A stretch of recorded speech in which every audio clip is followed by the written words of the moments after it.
Good morning, students of class 11.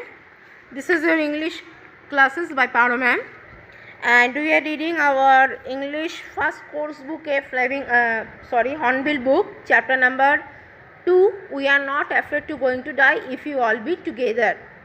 इस घटना by narrator by Jordan Cook and नैनिस्ट, जहाँ तक हम लोग ने देखे थे लास्ट 2 पार्ट में कि this is the main story to be a journey throughout the sea of a roughest sea of the universe, that is southern Indian Ocean, and narrator and his family wanted to achieve the adventures of sea's journey throughout their own make boat which is name is wave walker. मतलब यहाँ पे हम लोग देखेंगे narrator के परिवार और narrator को बहुत ज़्यादा समुद्री यात्रा में बहुत ज़्यादा इंटरेस्ट था. वो लोग प्लाईमाउथ इंग्लैंड से शुरू करके साउथ अफ्रीका के केप टाउन मतलब नॉर्थ से लेके साउथ में आने का एक परिकल्पना करते हैं, जिसमें काफ़ी साल लगने वाले होते. 3 साल का टोटल टूर है, लेकिन जो भी है कई सौ माइलों वो लोग ऑलरेडी आ चुके. 3,500 किलोमीटर के ऊपर समंदरी यात्रा उन्होंने कंप्लीट करके आ चुके हैं. और आते आते आने से पहले वो लोग समंदर के बारे में बहुत ज़्यादा नॉलेज 16 साल तक वो लोग ने अचीव करके रखा था, नॉलेज लेके रखा था. और वो लोग जब रवाना होते हैं, नैरेटर, उनकी वाइफ मेरी, उनका लड़का जोनाथन और लड़की सुजन, और साथ रहता है 2 क्रूमैन. क्रूमैन कौन है? क्रूमैन जो लोग समंदरी बोट को चलाने में मदद करता है और जिन लोग को नॉलेज बहुत ज़्यादा रहता है शिप और बोट के बारे में. तो वो लोग रवाना दे देते हैं. अच्छे से कुछ माइल अच्छे से वो लोग चलते भी हैं. आफ्टर दैट अचानक से एक बड़ा सा काला बादल जैसे उन लोग को लगा कि कोई घनघटा छा गया और बहुत बड़ा तूफान, लहर बहुत ही हो रही थी, लेकिन वो सब लहर उतना भी उन लोगों को डिवास्टेट नहीं कर रहा था. लेकिन at the moment of the January 2 दूसरा जनवरी उन लोगों ने क्रिसमस भी बोट पे मनाया 25 दिसंबर का. उसके बाद जनवरी 2 तारीख की शाम को एक ऐसा बादल उन लोगों के वेव वॉकर मतलब उन लोग की बोट को घेर लिए. पहले वो लोग बादल समझे थे, लेकिन वो बादल नहीं था, वो लहर था जो कि पूरा डेक को डिवास्टेट करता है. मतलब उल्टा नहीं जाती है, पलट नहीं खाती है, लेकिन धक्का इतना तगड़ा देता है कि जो नैरेटर है वो भी पानी में डूब जाता है. डेक जो है पानी के बोट के ऊपर बैठने की जगह को डेक बोला जाता है, तो वो डेक के ऊपर पूरा पानी हो जाता है. नैरेटर भी पानी के नीचे मुंह घुस जाता है. उनके माथे पे थोड़ा चोट भी लग जाता है, दांत टूट जाने पे मुंह से थोड़ा खून भी बह जाता है. फिर भी उन्होंने एक पल के लिए वो सोचा था कि हम मर ही जाएंगे. फिर भी जो है उन्होंने अपना सर बाहर निकाल लेता है और जैसे तैसे करके, ताकि मेन जो मस्ट मैं बोली थी, मैं पिक्चर में दिखाऊँगी in the end of this chapter. मैं तुम लोग को इस बोट का डिस्क्रिप्शन दूँगी. तो उससे पहले मैं बताना चाहती हूँ मास्ट वो है जो कि मेन डंडा होता है, जो कि बोट और शिप को मेन भीत होता है. जैसे एक पेड़ का स्टीम वो होता है, एक पेड़ का रूट होता है, एक पेड़ का मेन जड़. तो एक बोट का मेन जड़ होता है वो मास्ट. तो वो मास्ट में भी रिव्स रहता है, रिव्स मतलब झंडा. तो वो सब भी इतना लहर उतना सब फट चुका था और कहीं ना कहीं बोट के आगे स्टर्न और बैक जिब में भी धक्का लग रहा था. तो ऐसे करते हुए अचानक से ये आपद आ गया और पूरे के पूरे बोट में पानी ही पानी. नैरेटर को ये भी समझ में आ गया कि पानी अगर ऊपर इतना तक है तो शायद नीचे जहाँ पर लोग रहते हैं वहाँ तक भी पानी पहुँच सकता है. So let's start. Water everywhere. I could feel that ship and water below. मुझे पता चल गया कि पानी तो शायद अब नीचे भी पहुंच जाएगा. But I dare not abandon the wheel to investigate. लेकिन मैं पहले चक्के को पकड़ने के लिए गया, जिसको मुझे पकड़ना बहुत ज़्यादा ज़रूरी था. Suddenly this is your page number 15. Suddenly the front hatch was thrown open and Mary appeared. Suddenly जो नीचे से ऊपर आने का जो दरवाज़ा होता है वो खुल गया. देखा मेरी बाहर आई है. We are sinking. मैरी बोला हम लोग डूब रहे हैं. शी स्क्रीम, वो चिल्ला के बोली. The decks are smash. Decks पूरा मतलब बैठने का जगह पूरा एकदम तबोच गया है, ख़राब हो गया है. We are full of water. हम लोग सब पानी में हैं. Take the wheel. I shouted as I scramble for the hatch. मैं सिर्फ उसको चिल्ला के बोली मुझे अभी चक्का पकड़ना है उसके बाद ही कुछ सोचा जाएगा, जो होगा देखा जाएगा। लैरी एंड हर्ब के बारे में मैं पहले ही बताई थी। लैरी था अमेरिकन क्रूमैन और हर्ब था स्विट्ज़रलैंड का क्रूमैन, जिन दोनों के लेके आए थे। Larry and Herb were pumping like madman, वो लोग पंपिंग करते थे। पंपिंग मतलब पानी जो अंदर आया है उसको पंप के द्वारा बाहर निकालने की कोशिश कर रहे हैं पागलों की तरह। ब्रोकन टिम्बर्स हंग एट क्रेजी एंगल, हर एक जगह पे जितने भी लकड़ी वाला जो था सब टूटने जा रहे हैं, टूटने लायक हो गए हैं। The whole starboard side bulged inwards, clothes, crockery, charts, tins and toys shoes lost about in deep water, सभी के सभी सामान वगैरह, खाने पीने का कपड़ा वपड़ा सब पानी में एकदम खराब बह चुका है। आई हाफ स्विम, मैं आधा मैंने तैर के half crawled into the children's cabin, मैं अपने बच्चों के कैबिन तक पहुंचा, मतलब नीचे तक भी सोचो पानी। टाइटैनिक का मूवी कोई देखे हो तो ये टाइटैनिक का मूवी अगर कोई देखेगा तो थोड़ा अंदाज़ा लगा सकता है, जब जहाज़ डूबने वाला होता है, जब तबाही होती है तो कैसे होती है, कैसे तोड़फोड़ होता है।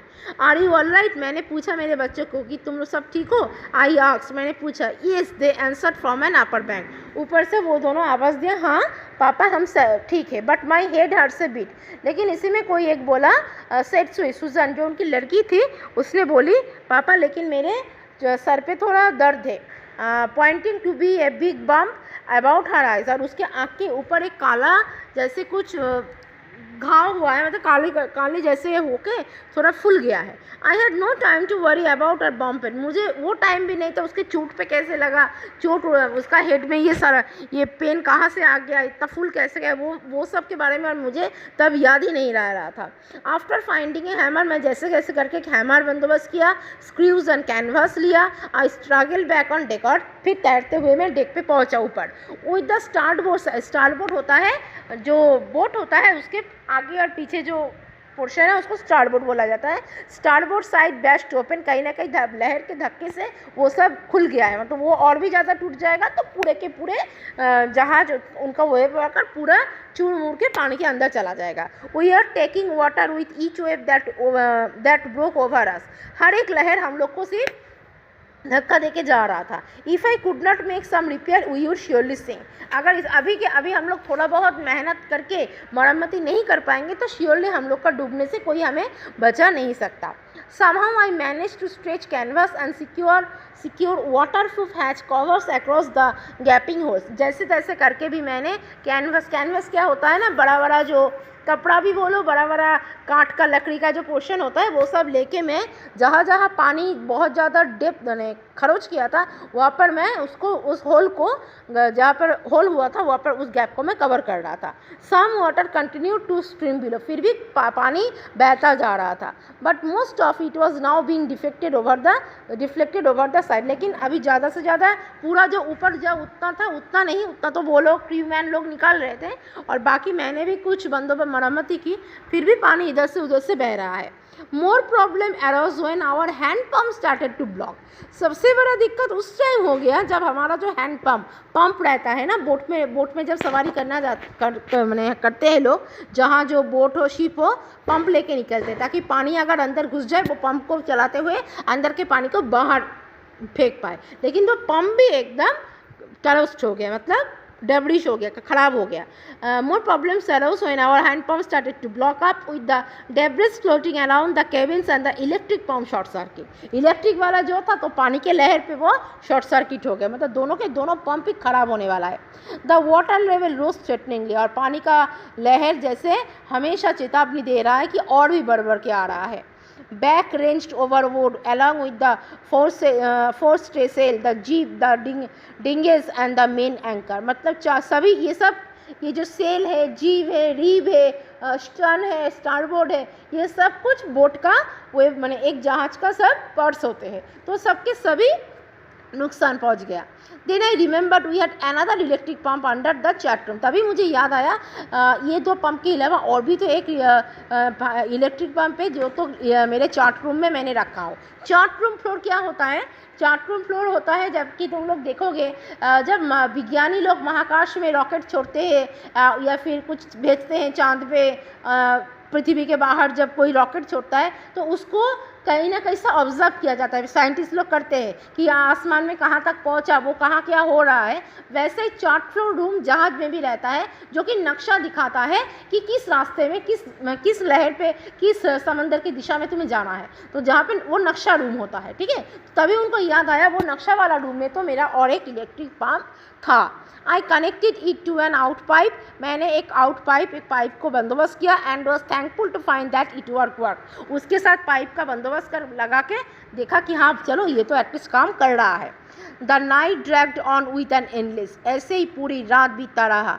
Bitterly cold routine of pumping, और ठंड माने इतना ठंडा, भारत महासागर के ऊपर से ठंडी का मौसम, जनवरी है, मतलब कितनी ठंडी सोचो, उतनी ठंडी में ये सब वो लोग ना सोच के वो लोग सिर्फ पानियाँ निकलते गए। Steering and working the radio, radio को भी चलाने की कोशिश कर रहे थे ताकि कुछ उन लोगों को मैसेज मिल सके। We are getting no replies to our mayday calls, लेकिन हमें कोई सिग्नल नहीं मिल रहा था क्योंकि लहर में जो भी इलेक्ट्रिक सामान थे सब डिस्ट्रॉय हो चुका था। Which was not surprising in this remote corner of the world, इसमें इतनी ताज्जुब वाली बात नहीं क्योंकि हम लोग ऐसी जगह पे है भारत महासागर के जिस कोने में जहाँ पे सिग्नल मिलना नामुमकिन है। Shoes head had swollen alarmingly, उसी में मेरी बेटी सुजान का जो सर था उसमें सूजन आ गया था। शी हैड टू एनर्मस ब्लैक आई, उसका आँख पूरा काला हो रहा था। And now she showed us the deep cut on her arm, और उसको थोड़ा सा चोट भी लगा इस लहर के बारे आते हुए, उसके हाथ में थोड़ा चोट भी पहुंचा है। When I asked why she had not made more of her injuries before this, she replied, जब मैंने उसको पूछा कि तुम्हें इतना बड़ा चोट लगा तुमने क्यों मुझे बताया नहीं बेटी, सो शी रिप्लाइड, तब वो बोली, I did not want to worry you when you are trying to save us all. पापा मैं आपको इसीलिए मैंने अपना जो चोट है, अपना जो सूजन हुआ है, मैं आपको इसीलिए आपको मैंने ये नहीं बताया ताकि ये आपको और भी ज़्यादा टेंशन देगा, और तब कि जबकि आप हमारी ज़िंदगी बचाने पे तुले हुए हैं।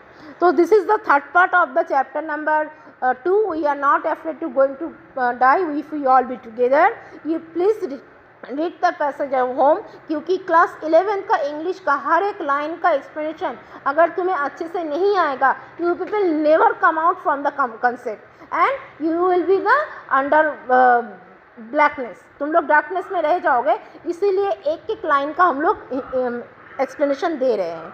सो अगर कहीं पर कोई डाउट है please inform me and you can call me. Have a nice day and good bye, and tomorrow we will get back with our next part number 4।